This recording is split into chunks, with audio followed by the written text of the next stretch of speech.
Welcome, welcome, welcome. I would like to welcome you to episode 386 of the Unpopular Podcast. This is the man, the myth, the legend, Jalen Hunter. And here at the Unpopular Podcast, I'm not only asked you to agree with me, I'm asking you to hear me out.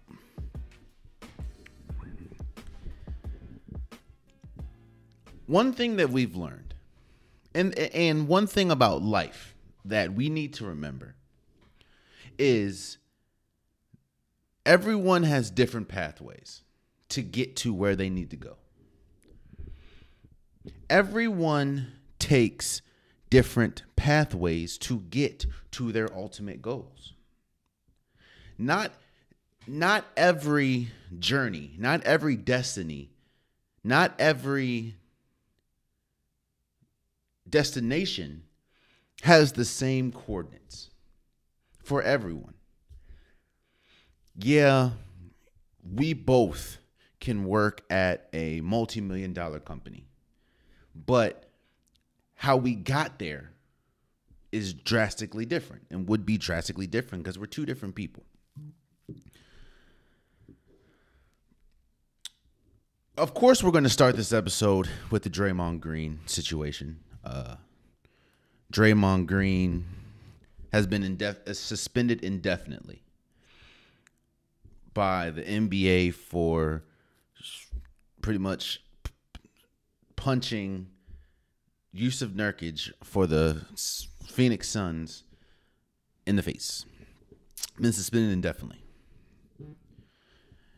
Now, let me explain some things because we're going to break this whole thing down. We're not going to break down the incident, but what we're going to do is break this whole situation down. I started that episode with the destinations and the journeys because when we talk about the NBA, players are in the NBA for different reasons. Or let me not say that. Players got to the NBA different ways. The way that someone like LeBron James got to the NBA is much different than how someone like Steph Curry got to the NBA. I know people say I use Steph Curry, I use LeBron James a lot, but you have to think about it. Both of them have been pretty much the cornerstone of the NBA for damn near a decade at this point. And if not a decade, maybe even longer. And they both have dominated in different ways, in different facets, yet and still, they are both cream of the crop when we talk about just how great the NBA is and how it's been. But both of them bring credence to my argument. The way that you get to the NBA, the way that you get to whatever profession that you want is different for different people. And when you get there, you don't instantly change. You have to continue to do what you did to get you there. Let me explain it a little bit clear for people. Like I said, Giannis Antetokounmpo plays the game, and importance to the game is much different than someone like a PJ Tucker or someone like a Patrick Beverley. Steph Curry, his importance, his impact to the game is much different than someone like, let's say, Desmond Bane or someone like James Jones. Let me bring it back directly to Draymond Green.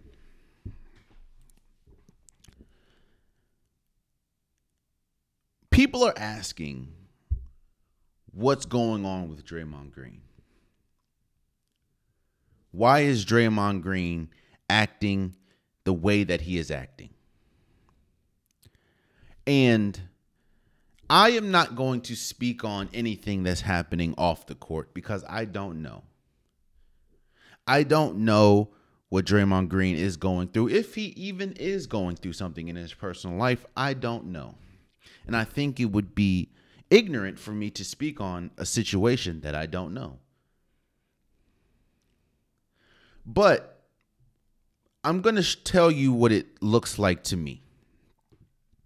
What it looks like to me is Draymond Green has affected the game in such a way that it has made him a Hall of Famer.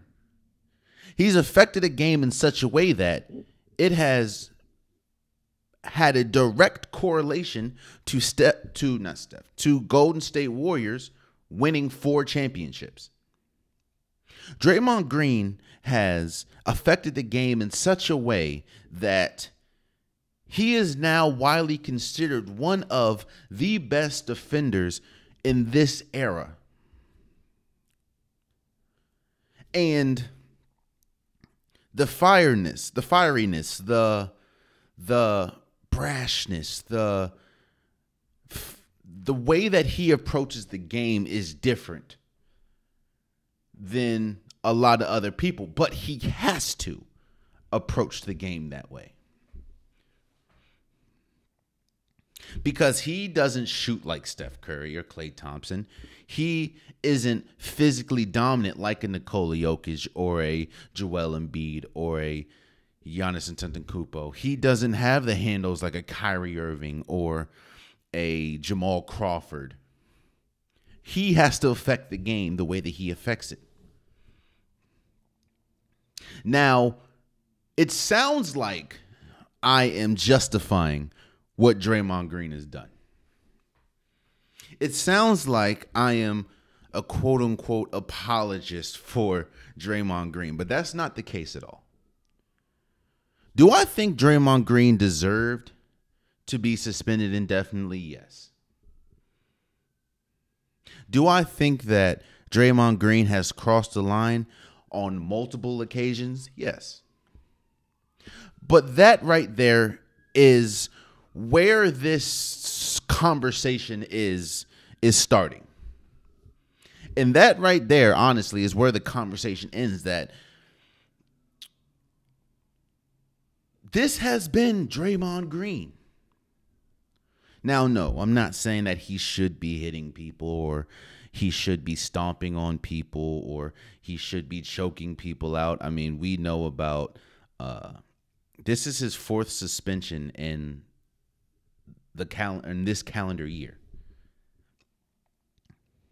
And yes, obviously that those instances have completely crossed the line, and those instances are honestly one of the biggest reasons why Draymond Green has been suspended indefinitely, because you can't keep displaying this type of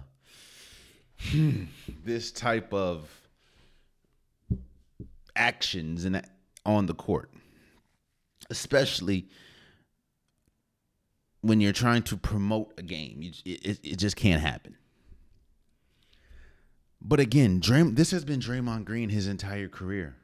Draymond Green has been fiery. He's affected the game this way. And while no, I am not championing what he did, and no, I am not saying that he should or should not be suspended. What I'm saying is, when somebody habitually is a habitual line stepper, right? When somebody continuously toes that line of maybe going too far or just at that limit, we can't be shocked when he finally goes over the limit.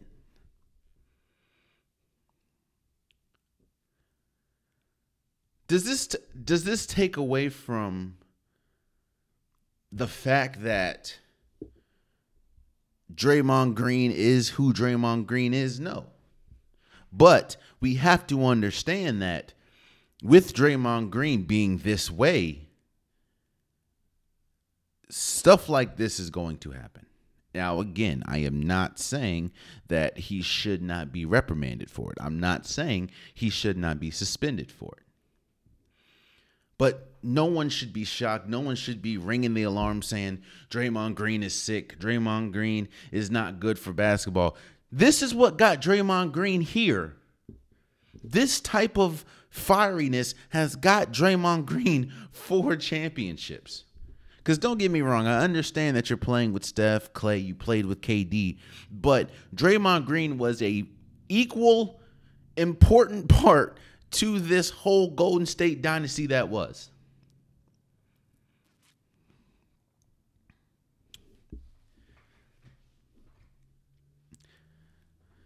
But let me reiterate before I go on that while, yes, there should be no one that is shocked that this has happened with Draymond Green,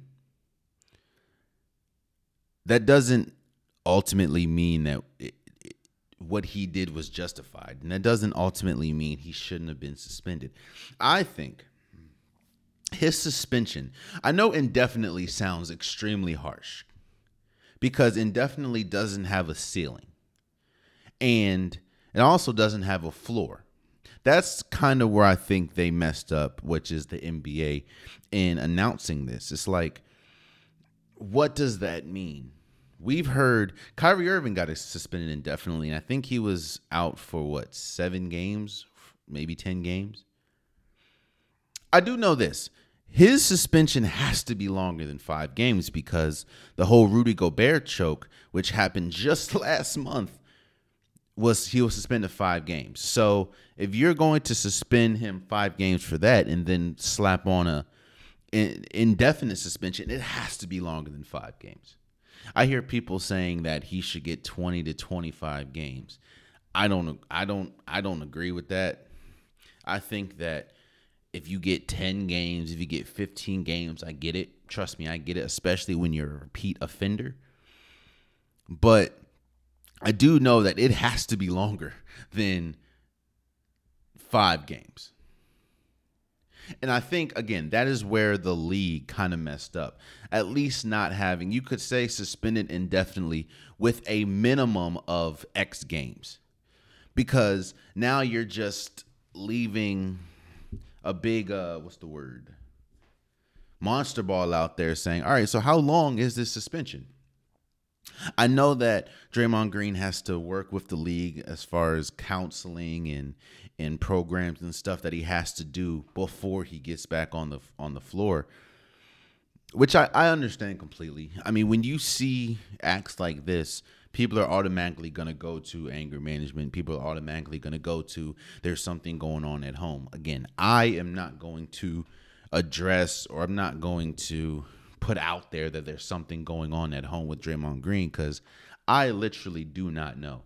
And I think it would be disingenuous of me to say he has to be going with something. I don't know. But I do think that we shouldn't be shocked as fans. We shouldn't be shocked as onlookers about this whole Draymond Green situation, because he has done this time and time again. And when you literally cost your team an NBA championship with your actions, and it seems like nothing has changed, at some point we have to accept what it is. I think one of the worst parts about this whole situation is the whole legacy talk. I think I heard Stephen A. and other people talk about it, and shouts out to them. Legacy is important in sports. I think that's where people kind of people throw the word legacy around and people act like it's not important. It is. Legacy is important, especially when you're done playing the game that you love. What legacy do you hold? Legacy takes you a lot of places outside of your initial sport. For instance, of course you have to work and stuff, and of course you have to, you have to do other things outside of your sport when it's done. But do you think Shannon Sharpe would be where he is if he had a bad legacy in the league? I'm not taking away from how great he is as a media personality at this point, but if Shannon Sharpe was just had a terrible legacy, being a terrible teammate, being a terrible, dirty player, do you think that the doors that were open for Shannon Sharpe would be open for him? Do you think that the doors would be open for, let's say Rex Ryan? People can feel how they feel about Rex Ryan. But do you think that if he was hated, do you think that if he was a terrible coach, he would have the doors open for him after his coaching career? Legacy matters. That's one of the things that I was talking about with Dwight Howard. I think Dwight Howard's legacy is not the best because of his personality and how he went about doing things. And a lot of that bled into his game. And his game was one way. Don't get me wrong. He's one of the best centers we've seen.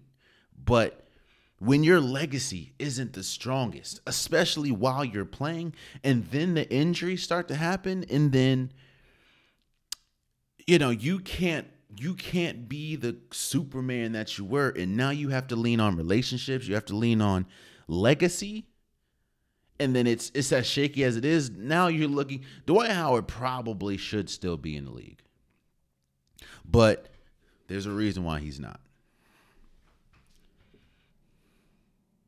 Now, I'm not saying that Draymond Green is on the extreme, right? But what I'm saying is legacy does matter. And when we talk about Draymond Green, what's unfortunate about it is all this extra is starting to bleed into his legacy. Because when we think about Draymond Green, a lot of people don't think of the fact that he's one of the greatest defenders the league has ever seen. He's one of the smartest basketball players the league has ever seen. He's 9.5 times out of 10 a first ballot Hall of Famer because of what he did on the court. People aren't talking about, when they talk about his legacy, people don't talk about how he was a very rare breed of player that can guard every position effectively. And he was a very important piece to a dynasty. People, when we talk about Draymond Green's legacy at this point, those are afternotes. Now you talk about, well, he's had this incident and this incident and this incident and this incident and this incident and this incident. That's tough to overcome. Tough. But this is the bed that Draymond Green has laid in. And honestly, it's almost naive to think that someone like this is going to change, because this is the type of personality that has got him to where he is now. And I'm not talking about the whole suspension thing. I'm talking about to the league, from Michigan State to the league, to, he lost weight, to a 4-time NBA champion.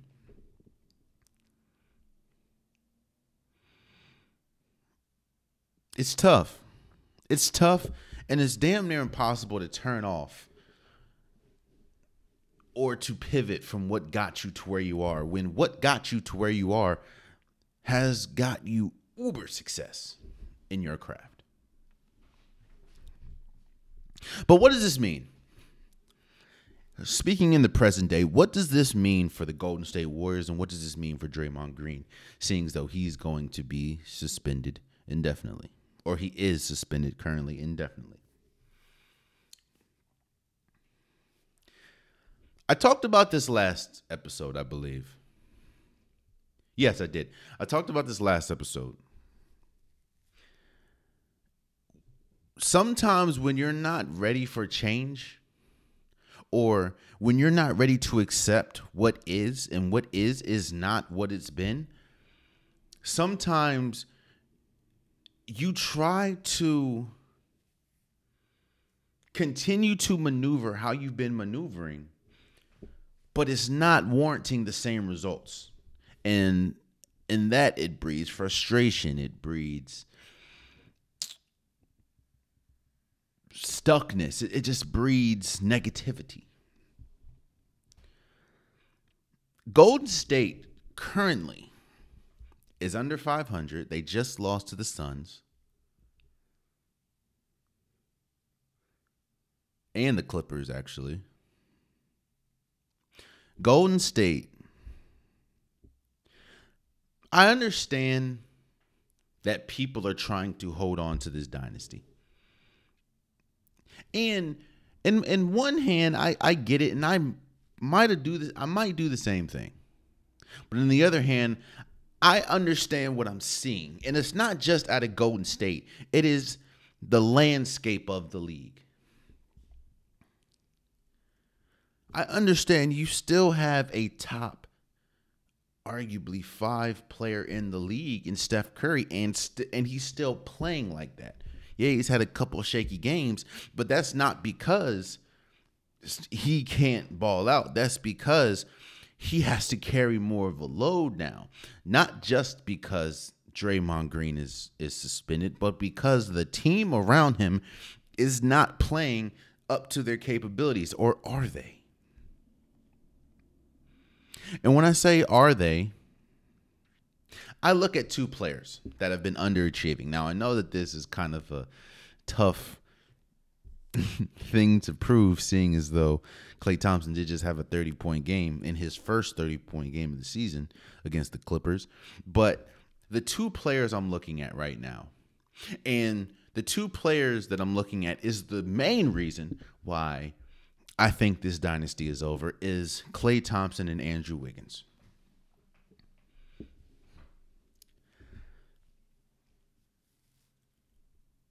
We talk about the components of a dynasty all the time, so I'm not going to rehash that. But one component is you need a solid supporting cast. And I don't just mean, a middle of the pack supporting cast. You need a above and beyond supporting cast. And in 2022, when Golden State won the championship, their 3 best players in that championship run was Steph Curry, Andrew Wiggins, and Klay Thompson. Well, as we look today, Steph Curry is still playing at that level, but Klay Thompson and Andrew Wiggins, at least this point of the season, is not. To the point where Andrew Wiggins just got benched for, I think, Jonathan Kuminga. But when you look at those 2, it's very, I told you, and it's proof. When you have 2 major lower body injuries, it's going to affect something. And I understand that we looked at that high, and we looked at, Klay Thompson winning the championship and saying, oh, Klay Thompson hasn't missed a beat. Well, then you look at the season after, and you look at the season after. Don't get me wrong. I don't think that Klay Thompson is washed. I don't think that Klay Thompson is done.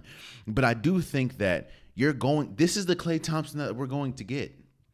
Because not only are those injuries catching up to him, but this entire Golden State run, him, Steph Curry, Andrew Wiggins to a certain extent now, Draymond Green, Kevon Looney, they have played so many minutes in so many games. You realize for a lot of teams, the season ends. If you don't make the playoffs, obviously, the season ends when it ends. It ends at 82. Well, if you're making a playoff run, you still have to win. Not just play. You still have to win 16 more games. So imagine some of those series went 7 games. Some of those series went 4. Some of those series had overtimes and double overtimes. Imagine, let's see.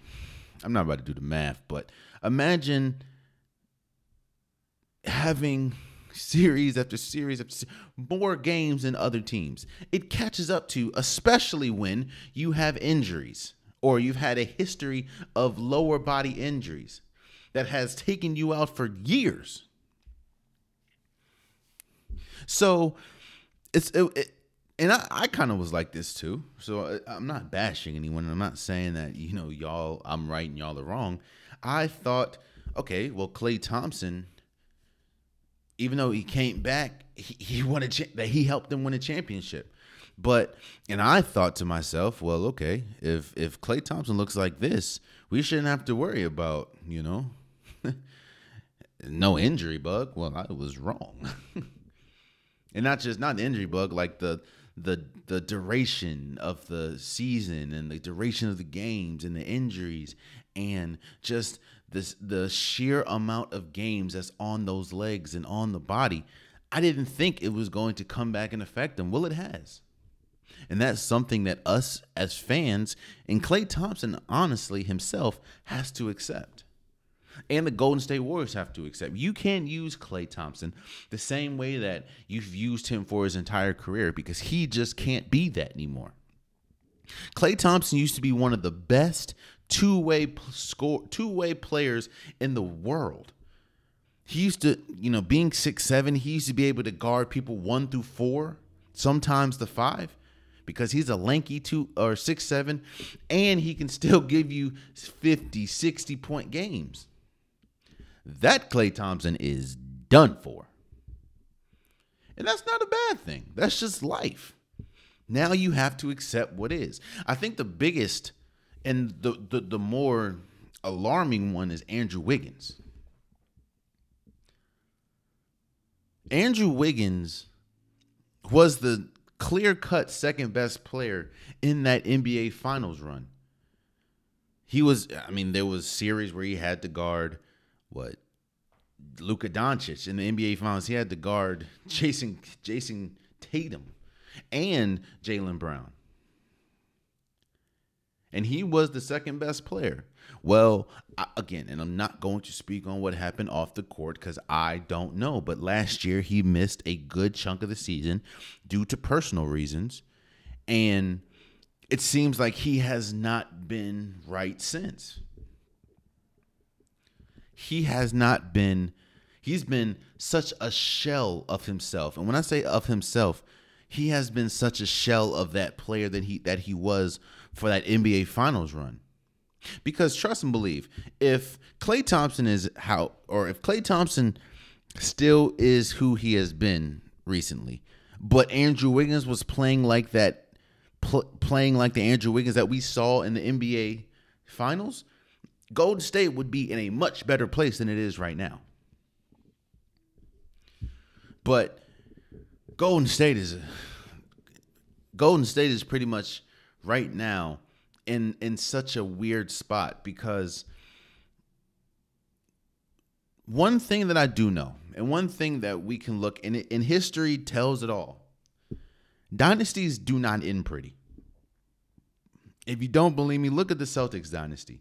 The Celtics dynasty, they were winning all these chips.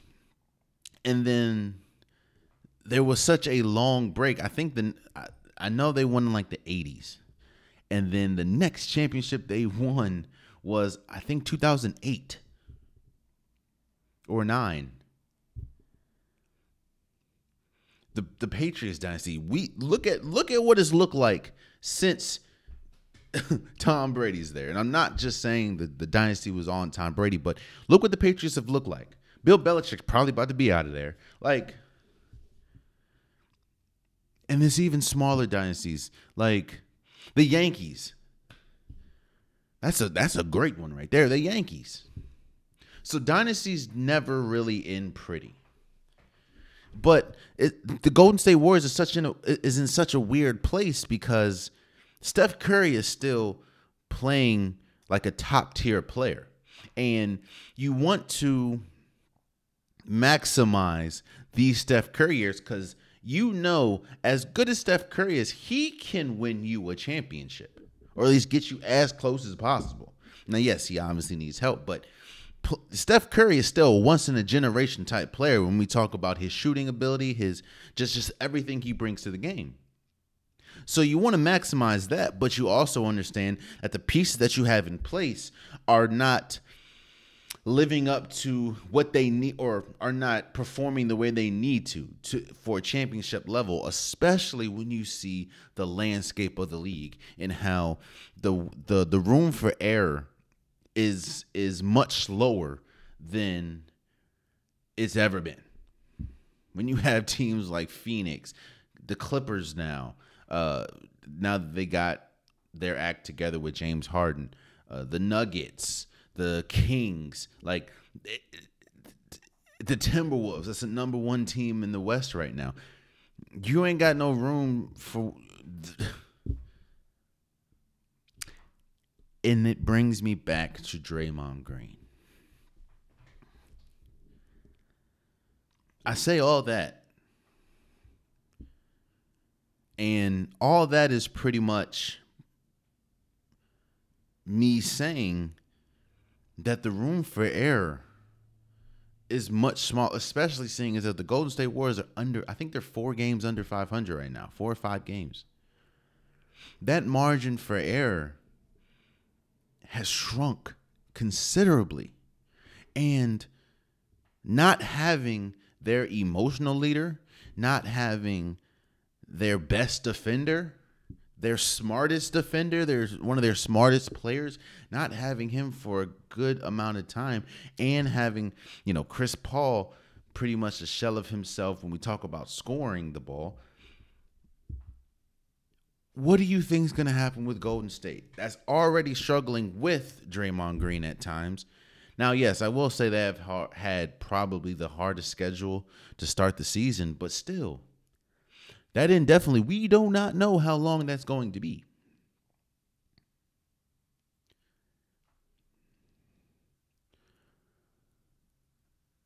I'm not going to just say the dynasty is completely over, because I think that would be wrong. Actually, you know what? No, I do think the dynasty is over. Do I think that Golden State can still win a championship? Maybe this year, next year, or possibly.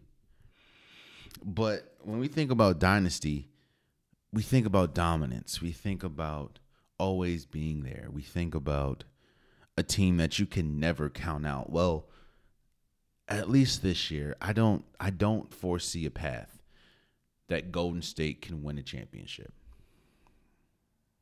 And a lot of that is due to how they started this season, how good the West is, and this whole Draymond Green situation.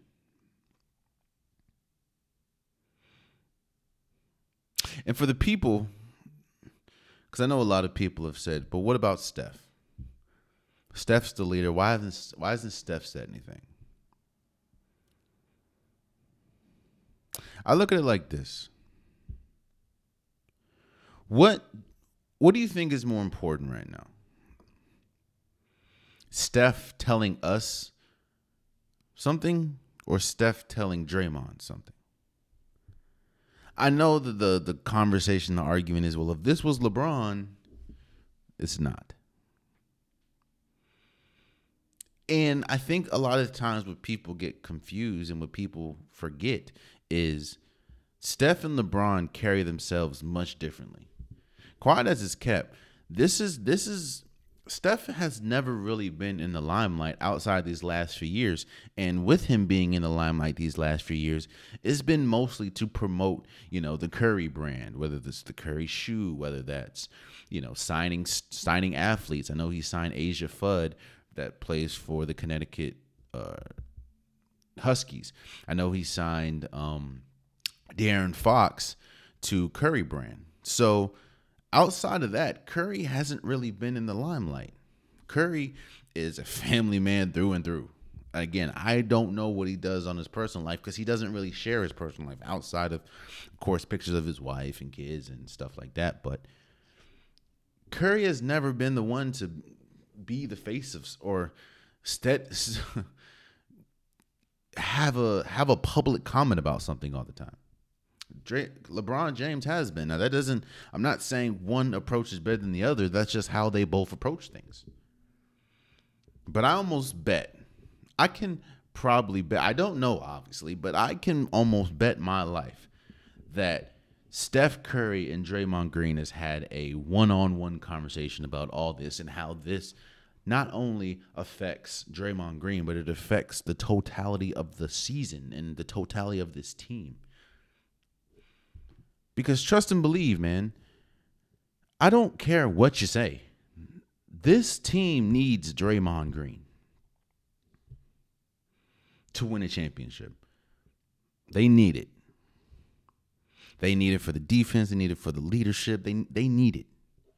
And that doesn't take away from the greatness of Steph or Clay or Andrew Wiggins or Steve Kerr, but all of them approach the game differently. And the way that Draymond Green approaches the game is extremely beneficial for Golden State. So as we sit here today, man, I don't know what's going to happen. I don't know how long Draymond Green is going to be out. I think that especially how they started the season, how the team is playing, unless there's a drastic turnaround, which I kind of don't feel there will be, I think that this year you can kind of wrap it up as far as Golden State winning a championship. I mean, right now I think they sit 11th or 12th in the NBA, in the West, so who knows?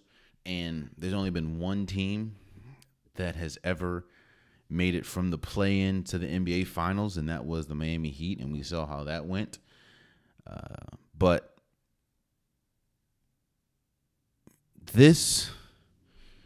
I think that this Draymond Green thing signifies the official end of the dynasty. That doesn't mean that Golden State can't win a championship next year, this year, or years to come. But I think it's done for us considering them as a quote unquote dynasty. And this Draymond Green thing is a stamp to that, in my opinion. It's the stamp of approval. Like, yep, dynasty over, in my opinion.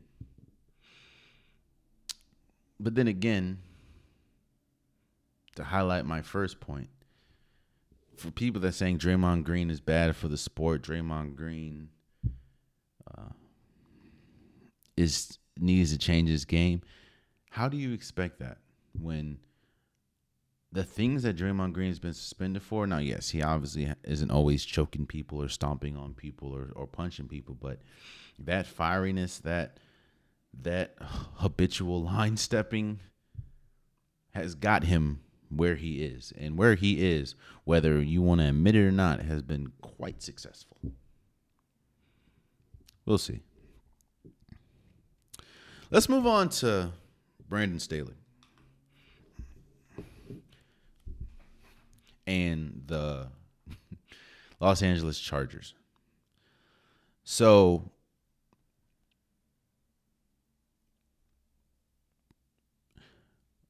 people don't just get fired off of one game.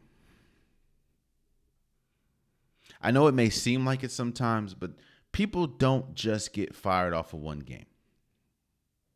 You know what I look at it as? I look at firings as,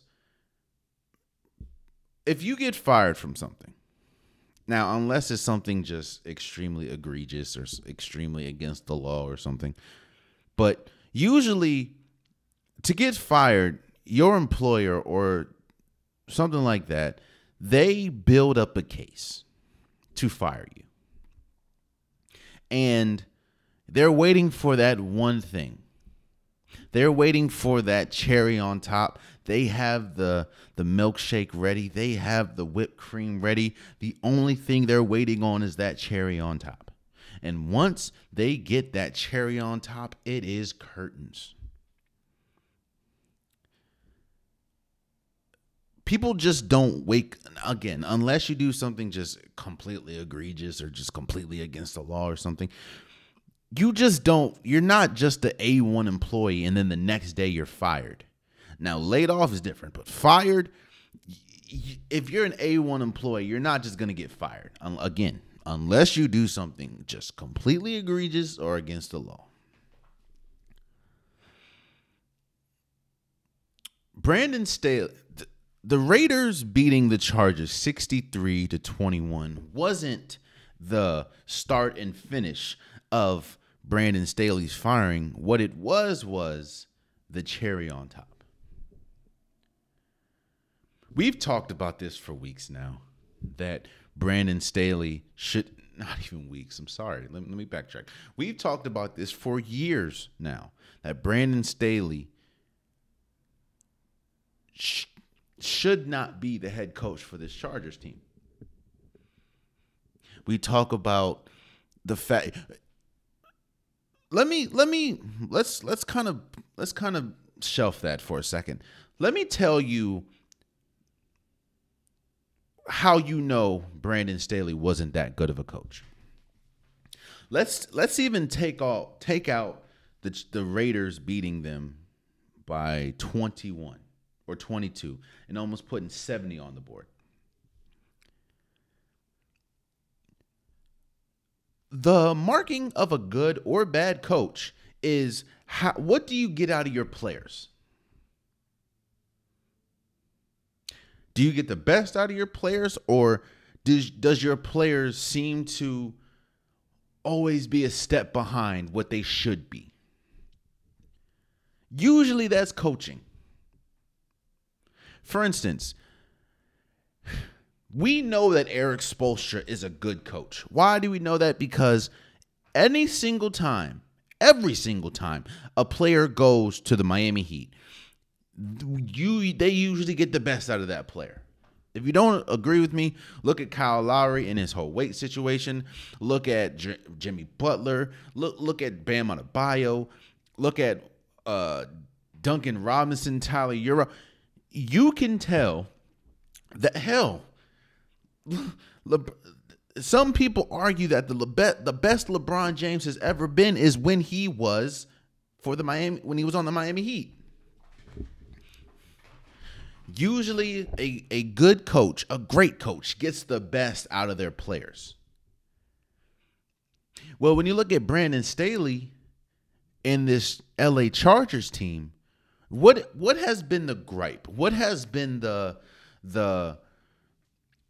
headlining issue every season with this team? They underachieve. Hell, nobody questions the talent of Justin Herbert. Nobody questions the talent of Khalil Mack. Nobody questions the talent of Keenan Allen. Nobody questions the talent of Austin Eckler. Nobody questions the talent of Derwin James. Nobody questions the talent of Joey Bosa. Nobody questions the talent of Mike Williams. But even with all that, the Chargers still continue to underachieve. Now, you can say it's injuries, but a lot of times, even when they play, they lose games that they damn sure should be winning.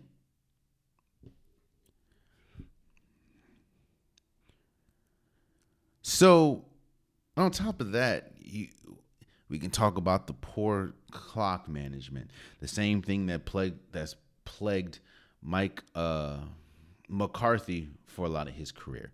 You can talk about some of the press conferences where they're asking simple questions, but you don't have simple answers.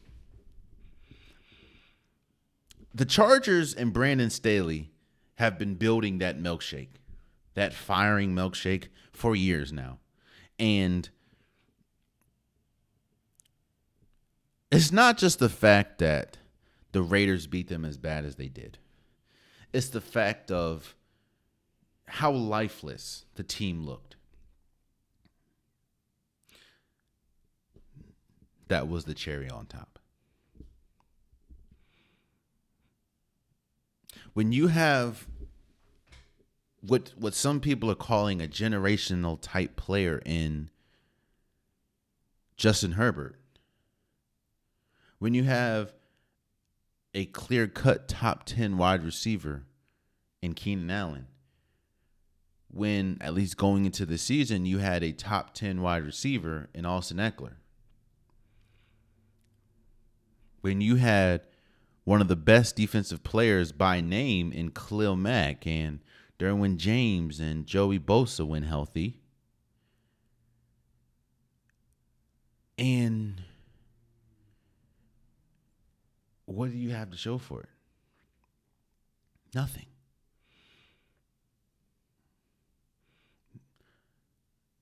And you know it's bad when you get fired, and I don't think there's one person, because there's usually one or two people that say, oh, maybe it should have been this. Like, for instance, Frank Reich getting fired.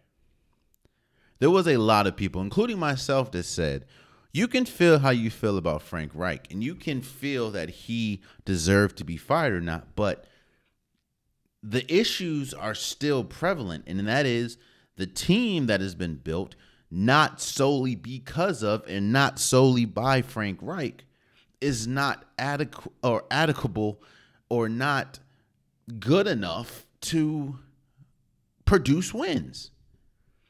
And a lot of that is not Frank Reich's fault. Well, no one is saying that for Brandon Staley. I don't know one person that can justify Brandon Staley keeping his job. And I'm not saying Super Bowls. I'm not saying that. I'm not saying that you have to win Super Bowls to justify your job. But what I'm saying is there has to be something that justifies your job.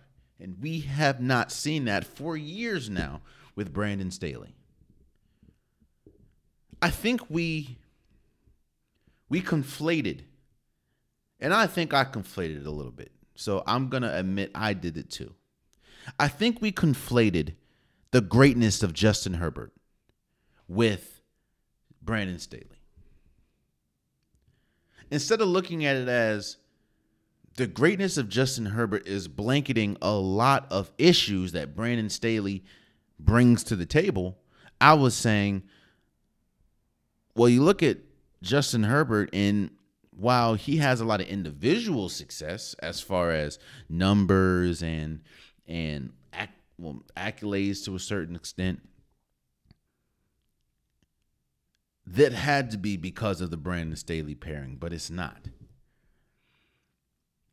I even came on here and I was critical about Justin Herbert getting the money that he got, because it's like, what have you, outside of the personal accolades and the numbers, what have you done to get that contract? Well, I was wrong. I appreciate everyone that bashed me in the comments. I was damn wrong. Justin Herbert has done a lot to, and we saw that Thursday Night Football. Justin Herbert does a lot to mask the issues that Brandon Staley brings to it, or Brandon Staley's coaching brings to a team. I'm not saying that Brandon Staley is bad for football, but the same thing that I said about Nathaniel Hackett, I will say about Brandon Staley. There are some people that have proven to be a good coordinator, and there are people that are proven to be a good coach.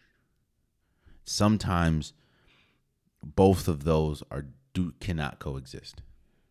Now, I will say, I don't even think Brandon Staley has proven to be a good coordinator.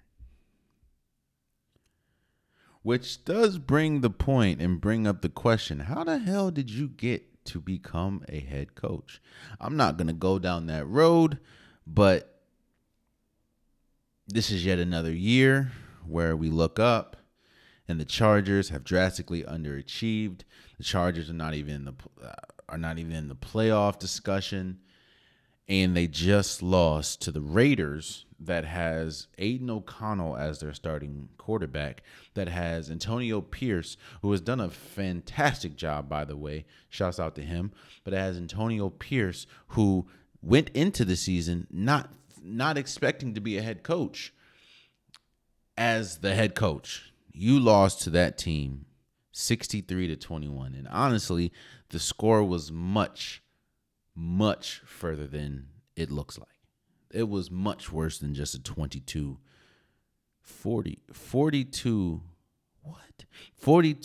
point victory. Much worse. So, yeah. It sucks for Brandon Staley, I guess. And it also sucks for like this also is a highlight of what's wrong or the issues that you can run into in sports as players. Because you could talk about, why has this player not done this, or why is it that we look up and X player never has quote unquote won anything major. Well, look at what has been surrounded. Because I think if Justin Herbert goes without winning a Super Bowl, without even competing for a Super Bowl, that's going to be such a blemish on his coat, But a lot of people aren't going to look at the fact of, look at the coaching staff. I mean, they fired the GM as well. So it's not just Brandon. They fired the GM as well, the person that builds the team. They both were out of here in one fell swoop. Again, it goes back. If you're a good employee, one bad incident, unless it's something egregious or against the law, isn't going to get you out of here. They've been building this house. They've been building this firing house for Brandon Staley and for the GM. And that 42-point loss was the nail on that door. Oh man, it's gonna suck because it's like you're gonna look at Justin Herbert at the end of his career and be like, he underachieved. And I was even looking at Justin Herbert and saying that he underachieved. And yeah, there are situations, there are moments when in clutch situations he can be better in instances, but like, what do you expect when you're dealing with incompetency above you? That's one thing that's never really talked about in the workflow, not just football. What happens when your management is incompetent? Well, there's people under the management, and that just completely affects everything. It affects workflow. It affects, your feeling towards the job. It affects a lot of things. So I hope that they finally get the right person to coach Justin Herbert and this Chargers team, because with the names that are still on this team, they should be, and they could be much better than they have been. We'll just have to see, I guess, So we'll see.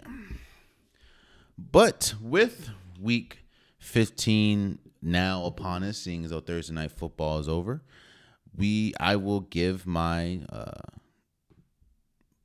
my predictions for week 15. Week 15 is a big year. Jesus Christ. Come on, let's get it together, Jay. Week 15 is a big week for the NFL. You have teams, again, there's about 6 or 7 teams, I think, that is 7-6 still trying to get into the playoffs. And there are a couple matchups with top teams that you're really going to see what both teams are made of. You know what I mean? Like, we call them marquee games. We call them calendar games. Those games where, okay, this is a game that we have to get up for. This is a game that we're ready for. So week 15 is going to be a big week for the NFL. And let's start with the Vikings at Bengals. 2 teams that are 7-6. And, again, and it's funny, man.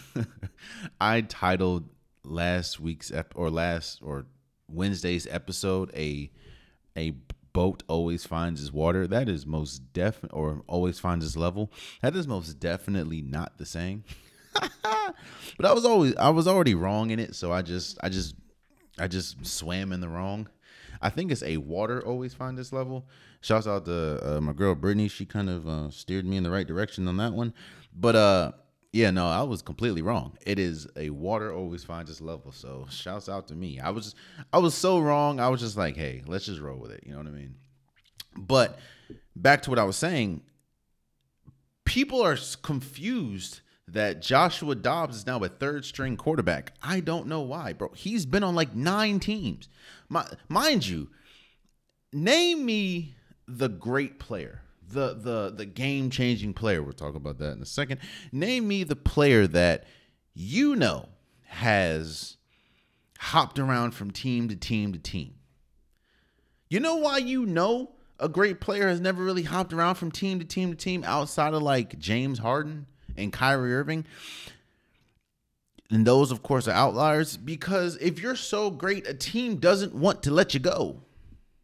Like Joshua Dobbs, and I respect his story. Again, it goes back to the Draymond Green thing. Every journey to get to the same destination is different. But Joshua Dobbs is not that good, and that's okay. Nothing wrong with that. And of course, it's to a smaller extent, but it's kind of like the Ryan Fitzpatrick syndrome. You come in, you are incredible the first few games, and then you just fall off a cliff. That's just how it is. But Joshua Dobbs is now third string quarterback, and you're playing against the Bengals. Both teams, again, are 7-6. I think because of the coach, I say this, I don't know if Jake Browning is going to be playing, because I know he did get hurt last game, but I do think that he probably will play. I trust the Bengals in their quarterback position and what they have going on. I trust them over whatever the hell is going on with this quarterback position in this offense for the Vikings. I know their running back, the Vikings running back, he's out. I just like the Bengals. The Bengals are healthier, and their quarterback position is better than whatever the hell's going on with the Vikings. So I have the Bengals winning that game. Steelers at Colts. Let me address something real quick. Big Ben had a lot to say about the culture of the Steelers and how the way that the Steelers are run now and the way that the Steelers are, the culture is dying. Let me address that. That's not true. And I say that's not true because even with Big Ben, what was the culture of the Steelers? The culture was a smash mouth defense, and you have some really talented offensive players, but it was a defense first team. It has always been that, with Mike Tomlin as the head coach, because Mike Tomlin is a defensive first coach. Always been that way. Now, you can look at some of the success and you say, well, we had Big Ben, you had Antonio Brown, you had Le'Veon Bell, and you had, these Montavious Bennett, but at the end of the day, the calling card for the Steelers has been their defense. Well, as you look today, what is the calling card for the Steelers? Their defense. Because they're head coached by Mike Tomlin, and he is a defensive type coach. Now, yes, I do think that the offense has plummeted, but what do you expect? I mean, Kenny Pickett is not Big Ben. George Pickens, as good as he can be, he is not Antonio Brown. Najee Harris, as good as he can be, he is not Le'Veon Bell. And mind you, Antonio Brown and Le'Veon Bell did not win a Super Bowl with the Steelers.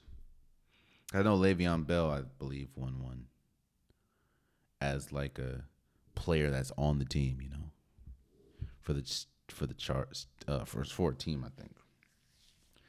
So I wouldn't say that the culture is. This team is ruining the culture. The culture has been the same. I think that kind of is the issue. If you want to address the issue, I think the issue is there hasn't been an evolution. There hasn't been a change in the Steelers culture. Now, I'm not putting that on Mike Tomlin, but that is just what it is.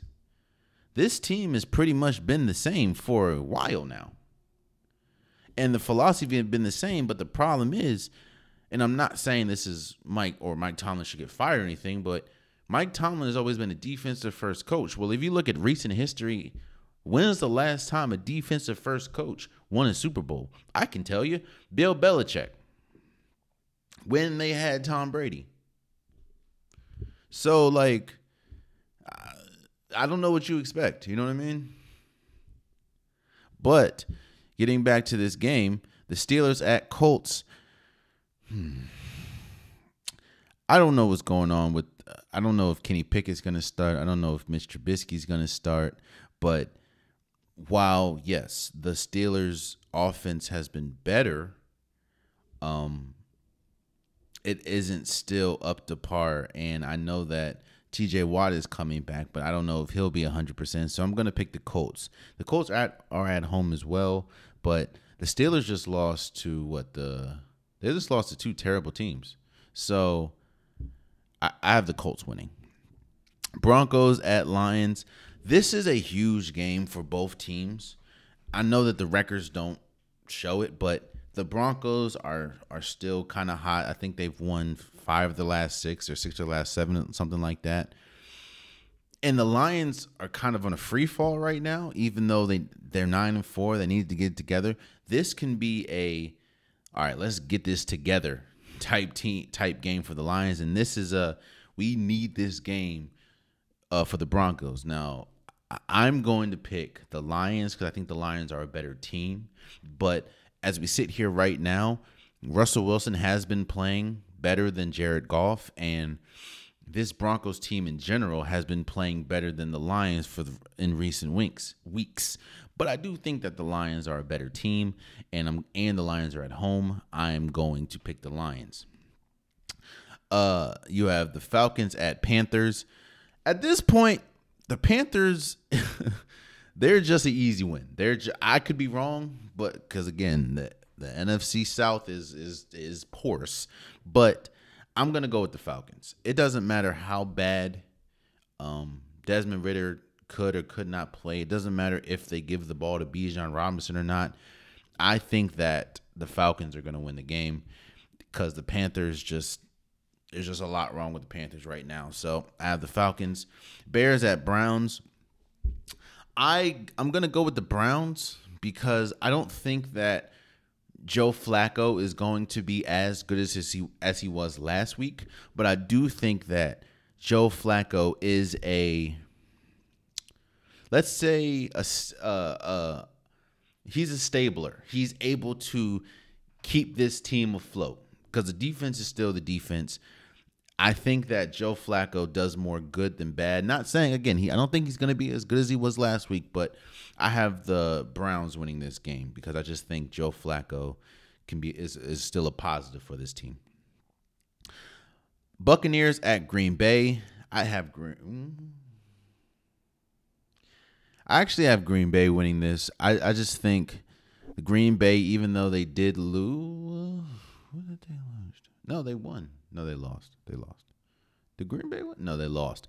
I'm gonna go with Green Bay. I just think that they're a better team than the Bucs right now, and even though they did lose last week, I think that I don't have faith in or conviction in my pick. I'm just gonna go with the Packers. Jets at Dolphins. Dolphins. Even though the Dolphins did just lose to a team to the Titans, I think the Dolphins are going to beat the Jets pretty handily. Even if Tyreek Hill does or does not play, I think that the Dolphins have made it a point to beat up on lesser teams. I think the Jets is a lesser team, so I have the Dolphins winning that. Giants at Saints. I know that the Tommy DeVito story has been great. They did just beat the Packers. And you really don't know what's going on with the Saints, man. But I'm gonna pick the Saints. I think the Saints are they should be a better team. I don't know if that's going to shine or not, but I have the Saints winning.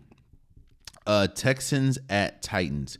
I got the Titans because it looks like CJ Stroud ain't playing. He's still in the concussion protocol, and I'm not saying I trust Will Levis because I most definitely don't, but I do like what I saw out of Will Levis and this offense in the comeback win against the Dolphins. So because CJ Stroud's not there, I'm going to pick the Titans. Chiefs at Patriots.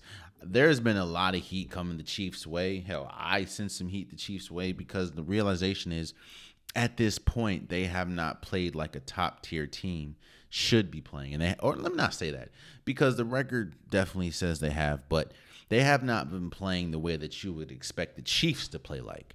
And yeah, but you're going against the Patriots, and it's the Patriots. I have the Chiefs winning that game. It's probably going to be closer than it should be, but actually, you know what? No, I think the Chiefs are going to destroy because it's been a long week for the Patriots as well. I mean, Patrick Mahomes, this is the first time in his career that he is kind of looked at in the negative, this entire week with his comments with the refs and everything. I think the Chiefs are going to destroy the Patriots, actually. 49ers at Cardinals. The 49ers are going to destroy the Cardinals. Again, the 49ers are on this path that they've been destroying damn near everybody that they play, trying to show that they are one of, if not the best team, not just in the NFC, but in the league. I have the 49ers beating the Cardinals. Commanders at Rams. The Rams have been playing their best football, even though they did lose to the Ravens in spectacular fashion last week. The Rams have been playing their best football of the season, and the Commanders are not. So I think it's going to be a high-scoring game, but I think that the Rams are going to beat the Commanders. I just don't think defensively the Commanders can keep up with how good Matthew Stafford and this offense has been playing. So I have the Rams. Cowboys at Bills. This is a huge game for the Bills more than the Cowboys. I think that we know at this point how good the Cowboys are and how good the Cowboys can be. And I think at this point, the Cowboys have, with their win against the Eagles, we know that they can be one of those top tier teams. So I don't think the question is surrounding the Cowboys. I think the question is surrounding the Bills. And if the Bills can fight their way to be in the playoff. And with Josh Allen, is he still considered one of those top tier quarterbacks? So I think that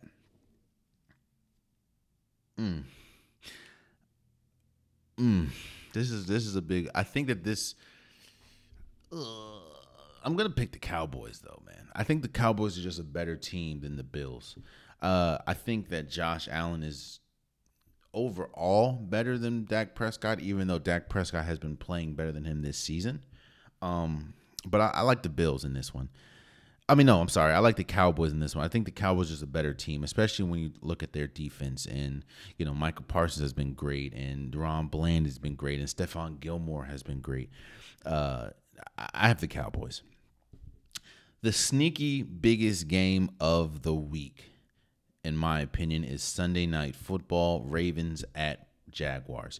You have a Jaguars team that, while they haven't put in their best football, this Jaguars team is still has the ability to be an incredible team and still could be a top tier team in the league. And you're going against the top tier team in the AFC right now in the Ravens. I think that the Ravens, and I talked about this in last episode, the Ravens can beat you a multitude of ways. And I think that this is a huge test for both teams because the Jaguars is the type of team that you could possibly see in the playoffs.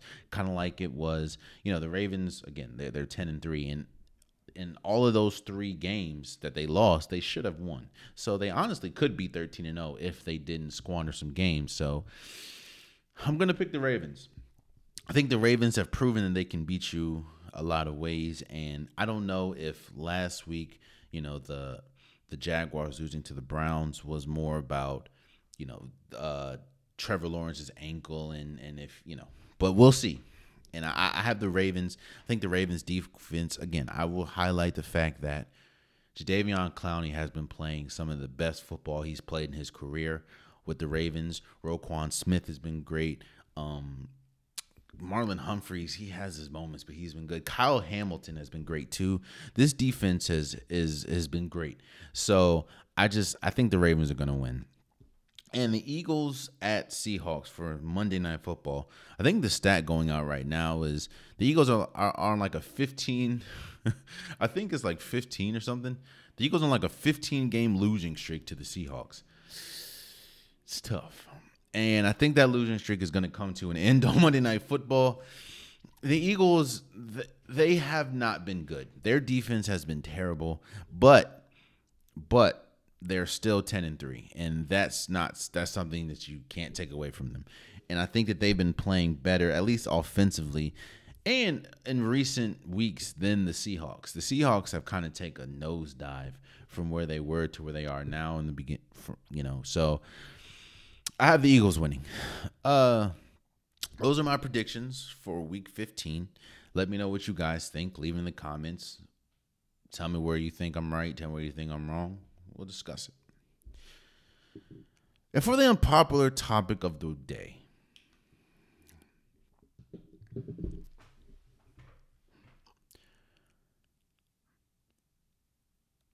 people know my feelings towards Cam Newton. And people know that I have, I guess you can say, for lack of a better term, an affinity for what Cam Newton was as a football player. And I respect what Cam Newton was as a football player. I respect the fact that Cam Newton played the game to a level that a lot of people cannot play to and have never played to. And if there's anybody that I'm going to listen to when discussing NFL and discussing how they view plays and how they view players, is Cam Newton. Because we have seen him play at the highest of heights. I mean, again, he's been an MVP. He's been to the Super Bowl. And of course, we've seen him at the lowest of lows. So we've seen every bit of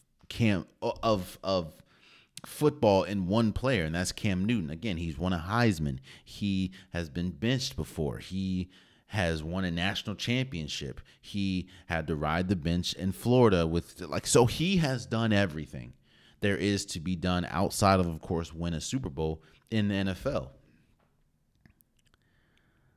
And I understand today is a new age. And today more than ever, athletes, former athletes, current athletes are building platforms for themselves, are building platforms that they can express themselves, whether that's podcasting, whether that's YouTube channels, whether that's sports analysts. You see a lot of former athletes going and being sports analysts on networks. They're building spaces for them to give their opinions more than ever. And I think the unpopular topic of the day is we have to understand and we have to respect that. And what I think we have to understand and respect is, I don't think there's anybody that is going out saying that my opinion about something is law, or my opinion about something is 100% correct. It's my opinion. It's their opinion. It's people's opinion. This all obviously stemmed from a video that Cam Newton put out talking about the difference between a game changer and a game manager. And you've had people on ESPN, I'm not going to say any names, you've had people on other Fox, you had people on other networks, you had people on their own podcasts, you've had me now talk about it.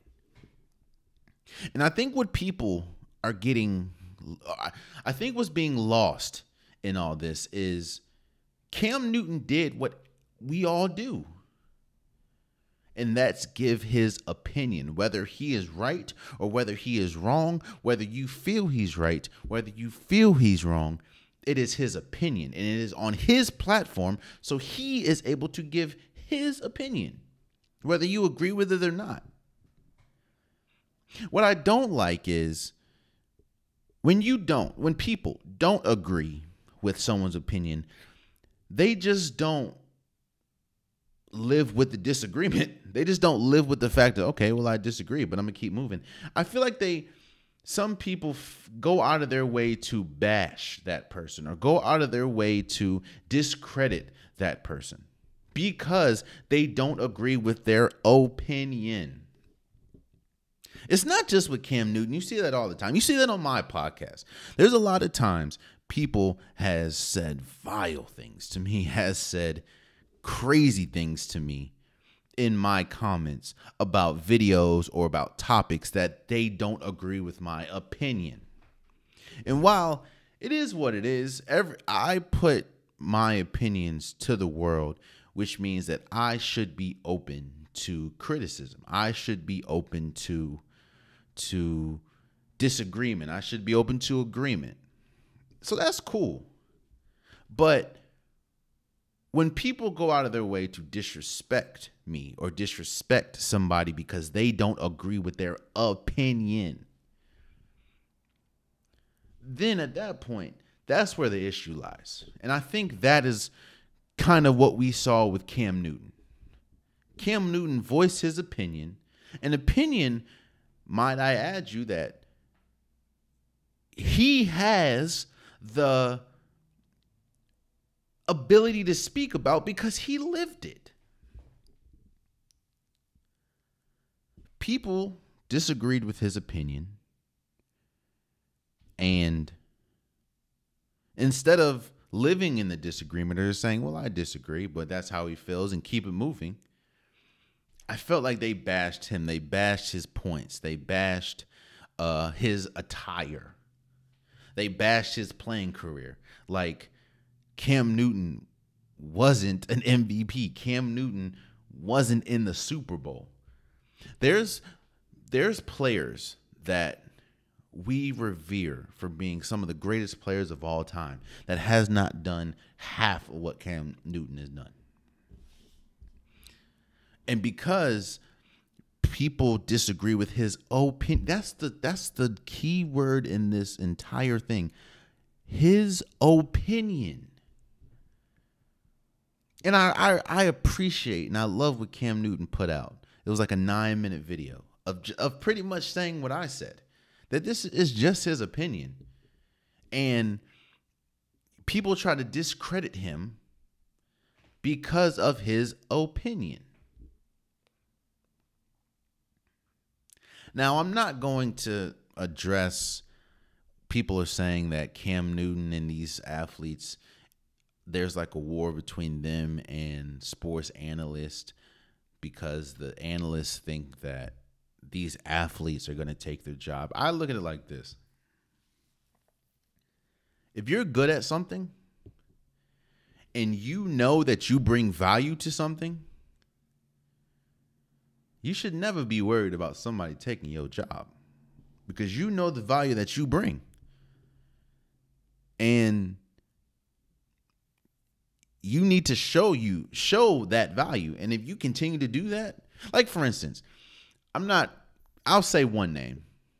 To me, there should be nobody. Stephen A. Smith should never feel like somebody should take his job because we know the value that Stephen A. Smith brings to ESPN. And honestly, we know the value that Stephen A. Smith brings to sports. But even in Stephen A. Smith, he gives his opinions a lot. He gets paid to give his opinions. Some of them wrong, some of them right, but all of them are his. And you can agree to disagree. And that's okay. But what's not okay is then discrediting him because you disagree. And that is what we saw with Cam Newton. And that, to me, is crazy. Because at the end of the day, we all have opinions. Cam Newton just decided to put his on wax. And that's okay if you agree or disagree. But let's not act like Cam Newton ain't him or wasn't him. And that's it. That's today's episode of the Unpopular Podcast. I truly, truly appreciate you guys. If you want an Unpopular Podcast shirt, hoodie, sweater, long sleeve joggers, the link is in the description below. I have multiple different colors, multiple different designs. Get your Unpopular Podcast merch today. Also, please subscribe to wherever you're listening. Please subscribe to wherever you're watching. Please subscribe to the YouTube channel. I'm trying to grow the channel as much as I can. Please subscribe to the Spotify. Please subscribe to the SoundCloud. Subscribe to the Apple Podcast. Wherever you get this podcast, please subscribe. It definitely means a lot to me. And it helps the podcast grow. So, I would appreciate it. Also, follow the socials. Follow Instagram. Follow TikTok. I post pretty much daily.